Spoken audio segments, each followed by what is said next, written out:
y'all doing? This is Cody Flowers with the YMCA. I am the Youth Program Director here at the Y. We are fortunate enough to have our certified YMCA art teacher, Miss Hanners, who teaches our Young in Art class. She is on hand and she's at home actually, getting ready to take some videos for you guys so you guys can see some easy art projects you could do with the supplies that may be laying around your house.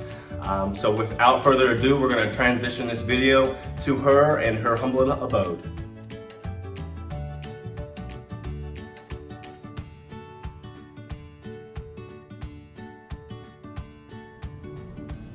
Miss Hanners here again. I've kind of got a close-up here of the dried version of the glue project that I will be adding pastel to, so hopefully you can see it up close. The glue thinned out and it's nice and smooth, and overall it's just dry and ready to have pastel added to it. So I'm going to lay my project down there, making sure that you can see it okay, and I'll kind of do a few little steps on this, give you some helpful hints, and then I'll come back again in a video kind of with the finished product.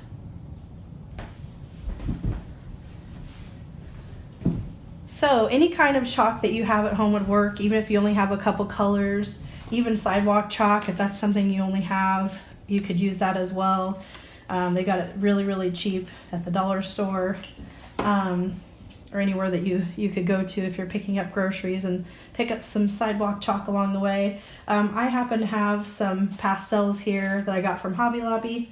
You know, again, I don't know if those stores are open at the moment, but you know, if they are open or open up again, when you get them 50% off, they're a great deal. But they have, you know, any craft store pretty much has some chalk. So basically what I'm going to look at, and again, it's going to be a little hard until I start kind of going over my areas with chalk, but I'm going to start off with some light green and some darker green. And the reason why I'm doing this is because I'm pretending that maybe light might be shining somewhere in my picture, and maybe the grass down here will be lighter, and then as you go further away from the sun or the light source, it'll become darker. Now, I always tell my students at school, if you're using chalk, make sure you push up your sleeves. I have short sleeves, so I'll be okay. Also, always try to keep your fingers out of the way so you're not getting chalk all over your fingers and making fingerprints. And also, you know, just be careful if you get a lot of chalk buildup. You can take it over the trash can really carefully and shake off the dust so you don't get it all over. But I don't have a placemat, so I have some construction paper that's in plastic that I put that underneath just to be careful. But you might lay out some newspaper, something to protect the surface underneath that you're working with. But you know, you don't have to hold it with the whole hand either, you know, just a couple fingertips. So basically what I'm going to do is I'm going to start coloring here. And I'm going to do the lighter green first. What's great about chalk is that if you do have some empty spaces, which I will say, this is one of the very few times that I will tell you it's okay to leave some empty spaces for now, because you get to blend those in. So I'm going to kind of lay that to the side right now. And then I'm going to go in and add some dark green. So in first grade, we did a little bit of blending, not too much, because you know, kids were just kind of experimenting with how chalk feels and how it works. But more so in third grade, when we just did this project this year with the pastel chalk and glue, the kids really got to see how you blend colors even more. So as you can see, you know, that's pretty covered, except for I did leave some empty spaces. So I'm going to take one fingertip. I tell the kids you don't need to use all your fingers. One fingertip is fine. That way it's easier to wash off, or, you know, you can use a different finger for each kind of area that you do. So I'm going to go ahead and just take my finger and start blending it. And I'm hoping you can see the effect that the glue makes. Again, when you add those nice little details or texture, pattern, whatever you would like to call it, it creates a really nice effect when you rub over it. And I try to tell my students, as best as you can, you know, it's just like coloring with anything, painting with anything, you want to stay inside your lines. So these glue lines are really guidelines for you. And it just looks really, really nice. Again, you got this kind of lighter green fading into the darker green. So again, hopefully you can kind of see that okay there. And again, the little glue spots, a really nice touch to it.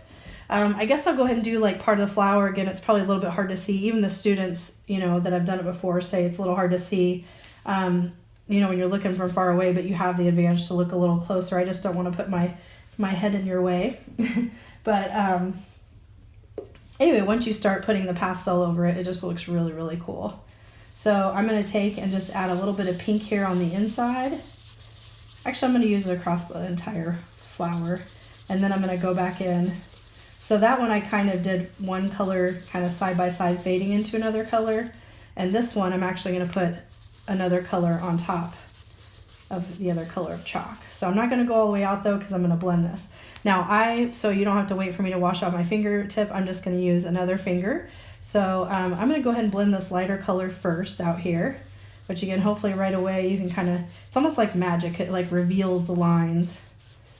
At least that's what my students kind of think too. So I feel like I get to be a magician sometimes at school. All right, now I'm okay with the pink still being on my finger. So now I'm going to kind of go in and blend this purple.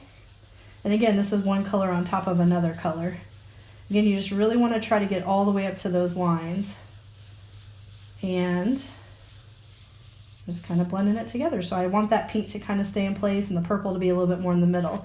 Now, if you do get outside the lines, the great thing about chalk is you can actually take an eraser, which I've told my students this, but you can go in and erase where you got outside the lines. Or if you need to fix something, chalk usually erases pretty well. So I'm going to take the time to kind of finish this, and I'll come back to you with a finished picture. I do want to say though, this can really be done at any age. It's really about, that's what I love kind of about art, is that most art projects are kind of like that. You can make as many details as you want, or if you want to keep it simple, just draw one thing. You don't have to draw a background. I think kids love the effect the glue has after it's dried with the chalk on top of it. So really, this is for any age group, kindergarten through 5th grade. I mean, honestly, you could do it up into as you're an adult, because I think it's fun too, even at doing it this age. So anyway, like I said, I'll be back with more, and I will show you a finished picture. Thank you.